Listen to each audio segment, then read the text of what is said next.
another big Viz juggernaut. It isn't Funimation though. Death Note. When it was first on Adult Swim, I gotta be honest, I didn't know what, was going on. I'd see an episode here and there and be like, this is pretty cool. I got more and more into it, and finally one day it's just like bam, and I was hooked. I don't know what happened, what made me decide to give it a try, but boy, I'm glad I did. It is so compelling to watch from the beginning. Like, there's only 37 episodes, and when you watch them all, it seems like only one.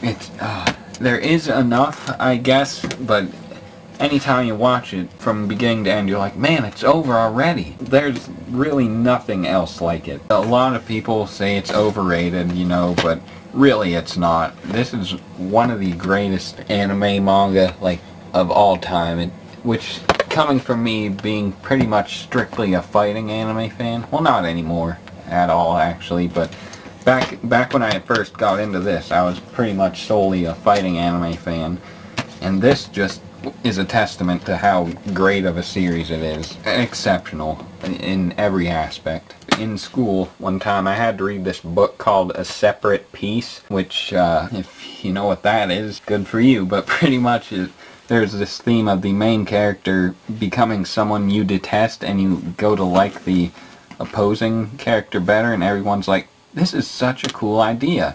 And at the time I'm thinking, has no one watched Death Note? Because at that time it was still airing on Adult Swim, and I don't think it was as big.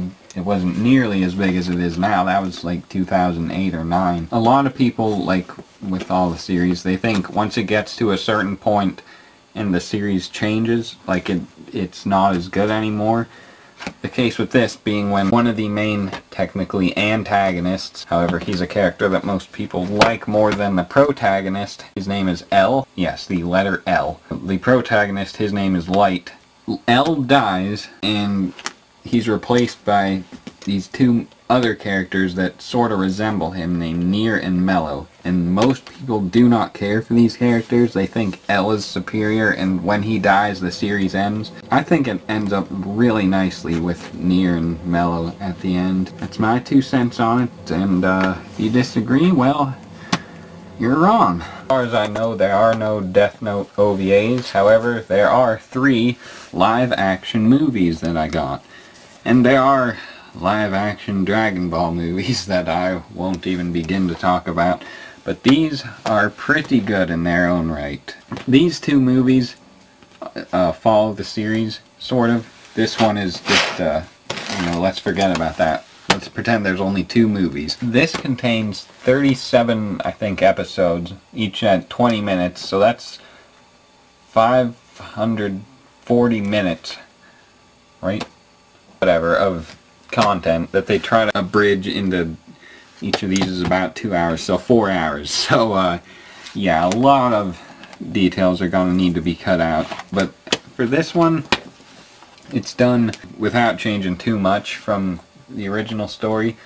There are some key differences at the end though. As for this one though, they make some drastic changes from the series. For one, instead of L dying, Light dies, and there's actually a whole sort of, a lot of people prefer this story to the actual, manga anime release. The third movie is a spin-off because, in the canon, L died, but in this, L lived and Light died.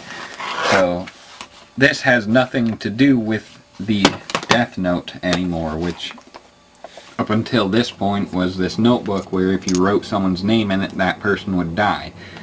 And the main character, Light, used this in the series to kill anyone he didn't like, which mostly consisted of criminals. But after a while, he got on a bit of a power control and started killing pretty much anyone who opposed him.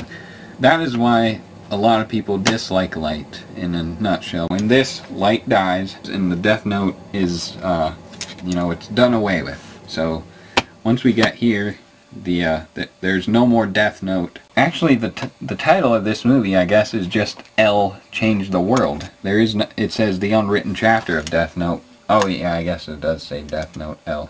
But there is no more Death Note in this. It's just L's last few days. I forgot to put these next to each other. It gives a shot of an apple. Now we move on to my next bookshelf.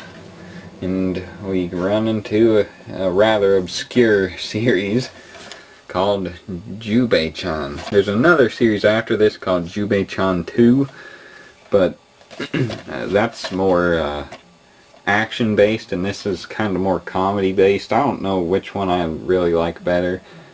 The action isn't too good, but then again neither is the comedy in this. What happened is I found a single DVD of this back in like 2006 at a Dollar General, and I had to get it. It just stuck out as so strange.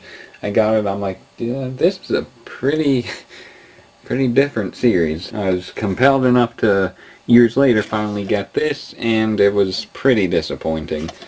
The first few episodes, up until the ones I saw,